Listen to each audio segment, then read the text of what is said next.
Welcome to the episode of Marketing for Your Boring Business, the channel designed to help you let your message stand out, even though it might not always be super interesting. Today we have Stephanie Lui on the show, and she's going to help us get over our video awkwardness. So, Stephanie is an energetic online marketing strategist, live video trainer, and self-proclaimed 90s beat scholar. That's right. There's a reason I knew I liked her. She has been implementing the psychology of human behavior into advertising industry for more than a decade. Stephanie is the host of Lights, Camera, Live, a Facebook live show that shines a spotlight on the best and brightest marketers in the industry. She's also a creative mastermind behind the Captive of Academy, the only online interactive course that teaches you how to turn your ideas, skills, and experiences into a captivating live stream. And fun fact, she is fluent in Pig Latin and has a dance-off contest with her husband. That's right. My husband can't even spin in a circle. So I'm Really? super impressed. My husband is super awkward. I married a nerd. Throw some math at him and he's good while hunting it, but dancing, not his jam. I think I probably looked at them. My husband went to UCSD as a math major. And so just like you, I would throw numbers at him and he would be like, beetle, beetle, beep. And I'm like, wow, okay, thank you. Right? But you know what? My husband is not creative and can't talk in public. And so I've got things and he's got things that I'm just like, how do you do these things? Anyway, we're here to help small businesses. We could probably boast on our husbands all day. So, all right. So, as a marketer and a rather outgoing personality, it's not hard for me to be in front of a camera. And I am all about doing things like the selfie life, and recording. And I talk to myself hey, what's going on, world? Even though I'm not actually talking to myself. And so I'm pretty convinced that people probably think I'm crazy here in Korea because they're like, what's the random American girl doing with her phone on herself and she's talking to herself?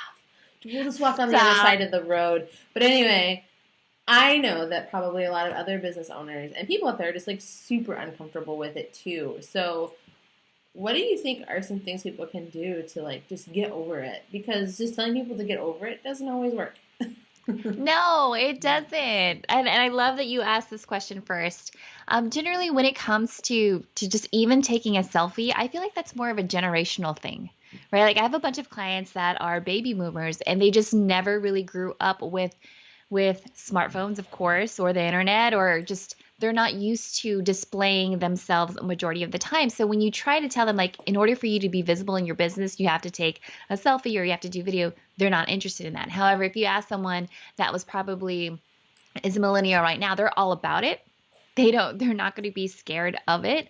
And if I ask my nieces or my nephews if they want to go ahead and take a selfie, they're all about it too, right? So your question in terms of how do you get someone who's really scared of just being on camera, it's honestly practice. Just practice. It's one of those things where, you honestly know that when you take a selfie, you're always practicing to see which one's the best angle, right? For me, it's it's up and to the side, my head tilted just a little bit. And that generally is what works for me. Now, other things in terms of if you're going to do live video, girl, Desiree, there are so many free Facebook live groups where you could actually go in there and go live and just practice seeing yourself on camera. You could do that in a group where you could get support and feedback from other people. Or what I always tell my students is create your own private Facebook group. Create your own private Facebook group. That way you could actually go ahead and see all your little nuances. For me, I shift a lot in my chair, but I just get used to it. I was watching another video of myself, and I watched myself go or my eyes will wander, I'm thinking and stuff. So it's really funny the things that you do on camera. My media training she'd probably be turning over in her grave or whatever. Oh my goodness, I love the fact that you did media training. You should actually do a course or something about that. Maybe down the line.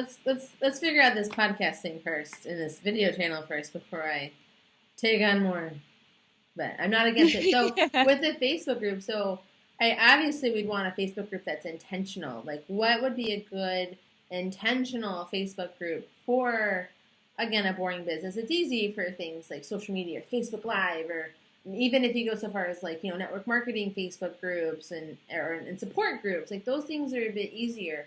What would like a plumber or a lawyer or your everyday Joe Facebook group, what would he do in his own Facebook group? Sure. Well, actually, I love the idea that you first brought up plumbers because everyone knows that sometimes when you have to pay for a plumber, it costs you an arm and a leg. But if there are some tips and tricks on how you could better maintain your home, especially in the bathroom, right? Then that would be some really helpful stuff. I think someone actually saying like these are the right questions that you should ask about a plumber. This is how you do the price checks. These are some things that you could probably fix on your own. Like those are 3 ideas that a plumber can automatically go ahead and run away with right now, right? Yeah. Another example would be like, let's say you're a lawyer or let's say you're an immigration lawyer. That is a big hot topic right now, given the fact with our political realm here in the US, right? So immigration is a big deal. And so one of my good clients, his name is Jacob Sapochnik, and he is the enchanting lawyer. He has his own podcast, okay? But he also does Facebook Live where every time President Trump puts something out there about immigration, he addresses it automatically onto his show. So he always has something new to talk about, but he's making himself stay top of mind and tip of tongue by knowing what's going on in his industry. So what would like this lawyer, this immigration lawyer, like why would people want to be a part of his Facebook group? So just to answer their questions about their files, right? So if they're currently in the process of getting citizenship, what would be some limitations that would help them right now? Like walking down the street, do I need to take my papers with me? What do I have to do? And so he tells them about what their legal rights are. Okay. Who to contact if they're traveling, things like that. He's pretty knowledgeable. I've only watched a couple of episodes just because I was so intrigued by his topic, but I don't watch it as often because I'm already a citizen, if that makes sense. No, it does. So then what you said, so it would be things like, a lawyer would put his clients in there. A contractor would do people who like are interested in, have come to him interested in home repairs and ideas, or he's worked with them in the past, or he's done something for them and maybe he just wants them to keep up with what they're doing in case he does something or shows something that they might want in their home too. Exactly. And and then let's say you're a lawyer for trademark and copyright. You might want to have like your own Facebook group, or you could take advantage of all the other Facebook groups that are out there for entrepreneurs, right? And then say, hey, Desiree, I really love your Facebook group right now, and I'd love to offer them value. Would it be cool if I went onto your Facebook group and you and I both did an interview, and then you gave additional value to their members? Right. Yeah. So you just leverage that audience without having to split your time from your day-to-day work, but you're still using social media to get your brand out there. Yeah, definitely. So I'm slowly going to get over being awkward with my camera. I'm going to start testing it out in Facebook groups and maybe my own profile and figure it out. So I've got like 10 ideas of like what I can talk about, and then I'm like I'm stumped. So what's next? Like when I'm being in front of the camera and I'm trying to get over being awkward, I feel like there's more to it than that. It's not just about being awkward; it's being consistent and relevant and interesting and having a lot of variety for the things that you say. So what's next? What's next? Well, the first thing is that generally when you go live, Desiree, the first thing that you always want to have is the desired outcome. So what's that one thing that you want your viewers to accomplish while watching your Facebook Live, right? So some people will try to tell you like, oh, well, I want them to join my Facebook page. I want them to follow me on Instagram, on Twitter, do this, do that. And it's like, like when people are watching Facebook Live videos, they don't have all that time. Sometimes they might have like some rugrats running around, or they're in the grocery line just perusing, right? So when you have your desired outcome, that's going to make it really easy for you. And I think that's really going to help people in terms of when they go live, is to get over that awkwardness, because they're going to just focus on that one thing. And it's going to be helpful because as soon as you go live, and you know this because you've gone live before, is that when you go live, you're going to see people tuning in. They're going to give you those likes. They're going to give you those hearts. They're going to leave comments. And you're just like, oh, crap. Like, what was I supposed to be talking about again? You're like, oh, well, I have this Post-it note. And this Post-it note says, I'm going to talk about X, Y, and Z. So I think that's one way you could definitely get over the awkwardness in front of the camera. Yeah. I remember when I was reading Amy Schmittauer's book, Vlog Like a Boss, she says you should Yes. minimize your call to actions to like one. Try and Yes. limit like one call to action on your video. I mean, you can ask for likes and subscribe. That's kind of like one thing. It's but given, it's, yeah. Yeah, but it's sort of like you don't want to ask them to go like me on social and subscribe here. And hey, if you're looking for your 10 tips as to why Facebook Live is the business, go down to my link and opt in. And while you're there, do 8 million other things. Like that's, Yeah, it's not going to happen. It's too much. Yeah. And for this little, these little 3 to 10 minute videos. So I think, while you're talking, definitely ask for those hearts and likes and ask your questions. And then maybe at the end, you would wrap up with like a direct call to action, like, hey, I'm going to be back on this day or time, or if you do need this resource, it's in the link below or whatever. I think that might, you said good things, Stephanie. You said good things.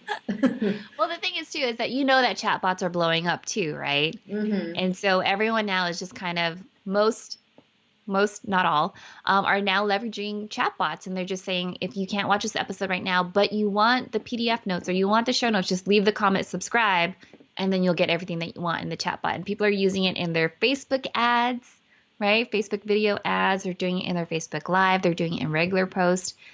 It's simplifying the process so much. Darn Facebook. Just once you think you've learned enough, they throw more at you. Yeah, no, chatbots are great, and it's a beast in an episode of its own. Very true. Very true. So what is it? What do you suggest to people? I know that you have like a 10 by 10 program that kind of helps people map out what to do. What's that? Yeah. It's a 10 by 10 formula. And what it really boils down to is in your business, right? Whether it's lawyers, being a dentist, being a pediatrician, any of that good stuff, even a CPA, you have the top 10 most frequently asked questions about your product or your service. Like even Desiree, before you and I even had this call, I was asking you a bunch of questions, right? Like, what is it that you do? Yeah. All of that, write that down as your top 10 frequently asked questions.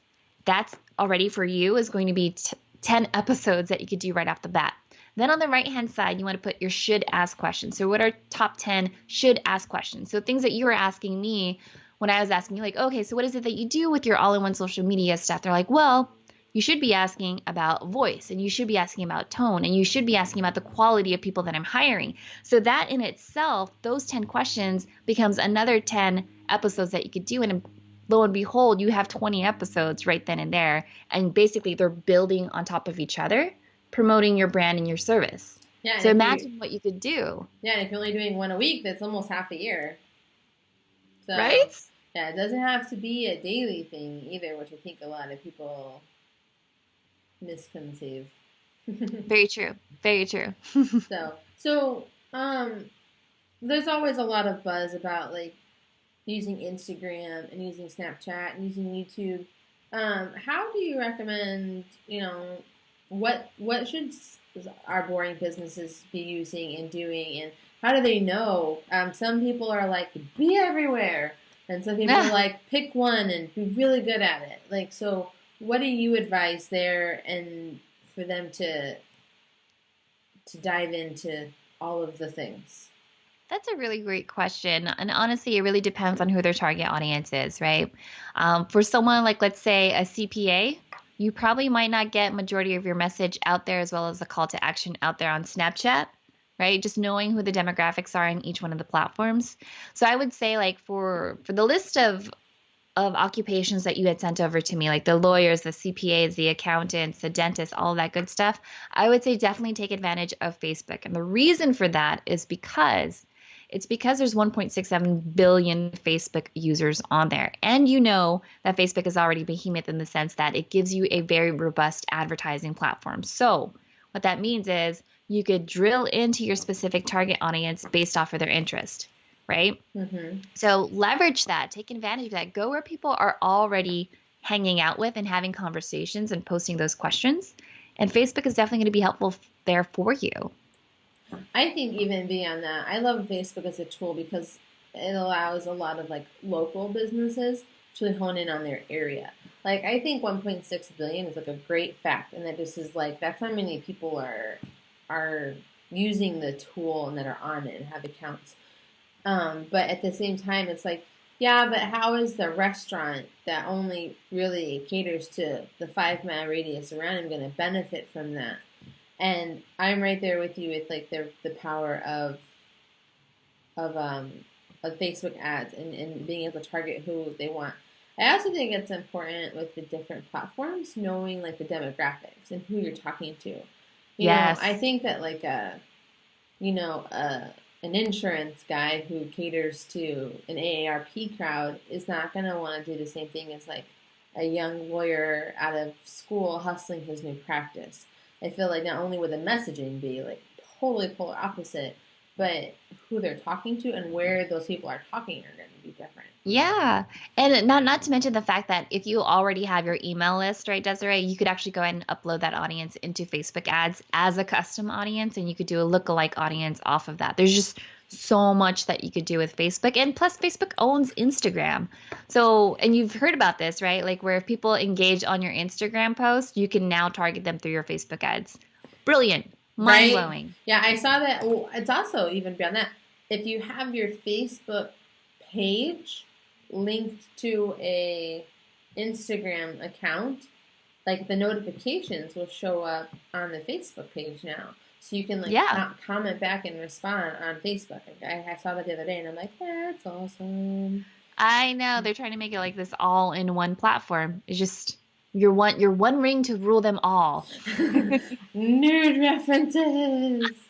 Yeah, it really is, and I think that it's just I think Facebook's really just like understanding their vertical and they're like this is where people socialize and they're finally giving I think good power to um, page owners and stuff. Like I loved also what they rolled out for groups too with like scheduling and all that kind of stuff. So like I think that Yeah. there's just so many things that are going on they're doing right. So and I Yeah, they're think all about community now. That's for sure. yeah, They're and all about community. exactly, and I was talking in another podcast with somebody about the importance of community and being relatable and connecting with people, and it's just it's so true. And I know I live that every single day in my business and in my personal life. I literally live on the other side of the world. And the only reason I was able to accomplish getting here and managing life here is by being a part of my local military spouses community here. And I'm also able to use social media to still run my business that is in the States and connect with my family and all of you. So it's almost like even though I'm 16 to 13 hours in the future for some people, I'm still able to stay relevant and connected and on top of what's going on. That's So, good. Yeah. we build our communities and it's okay for us to talk to them about what we do and how we can help them. I think people just get Absolutely. a little hung up on it. And I think that you said the right thing with the generation and all that kind of stuff. So any other final thoughts or words of wisdom or For go Facebook Live, go do you it? know what? It's on the cutting edge right now, and if you go ahead and you jump in right now, you could be the Netflix for your industry. If you sit back and you don't participate, you might just actually end up being the blockbuster for your company, right? Like you need to be there in a way because consumer behavior is shifting, and so you're either going to be there when they need you and you're going to be found, or you're going to turn into the yellow pages. So you get to kind of choose where you want to be with your business. Yeah, so what I'm hearing you say is get on it now before it's oversaturated and you've missed your opportunity. I just find it so interesting that even still businesses are not doing it because we marketers have been talking about the importance of video since last year. So Oh, forever, yeah. it's like come on guys, but at the same time I still set up brand new Facebook pages and Twitter accounts for people all the time. So come say come saw, right? So Yeah, it's just again, it's a generational thing, it's a mindset thing, and they'll get it. They'll get it. all right, so how can people connect with you? How can people find you, learn from you? Oh, I love that. Thank you. You know what? You could go ahead and you could check me out at heystephanie.com.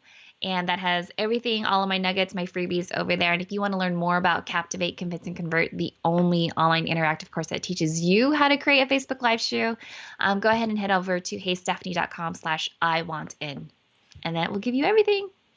Awesome. Well, thank you so much for being on the show today, Stephanie. It was awesome. I have a feeling this is the start of a beautiful friendship. So, oh, for sure. All right, you have a great day. Thank you so much for your time, and see you guys later.